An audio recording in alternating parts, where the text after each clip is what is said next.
அனைவருக்கும் வணக்கம். உலகிற்கு உதவி செய். தீபாவின் வீட்டைச் சுற்றி நிறைய மரங்கள் இருந்தன. வாழை மரங்கள், மாமரங்கள், பலாமரங்கள் என நிறைய பழமரங்கள் அங்கு வானத்தை நோக்கி உயர்ந்து வளர்ந்திருந்தன.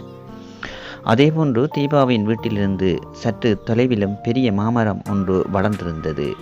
அந்த மரத்திலும் வளமையாக நிறைய பழங்கள் காய்க்கும்.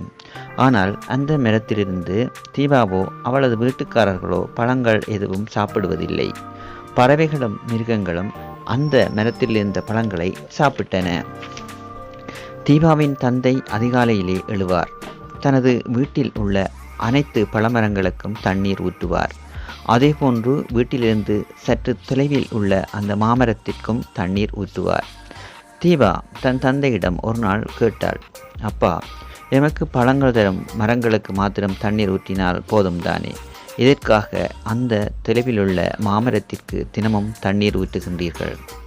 அந்த மரத்திலிருந்து நாம் ஒரு பழத்தை கூட சாப்பிடுவதில்லையே.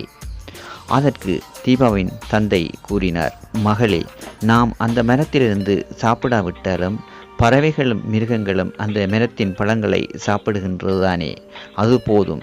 நாம் பூமியில் உள்ள படைப்புகள் மீது அன்பு காட்டினால் வானத்தில் உள்ள இறைவன் எம்மீது அன்பு காட்டுவான். தீபாவுக்கும் தந்தை சொன்னது தெளிவாக புரிந்தது. படிப்பினை: எம்மால் முடியுமானவரை இந்த உலகிற்கு உதவி செய்தல் வேண்டும். நன்றி, வணக்கம்.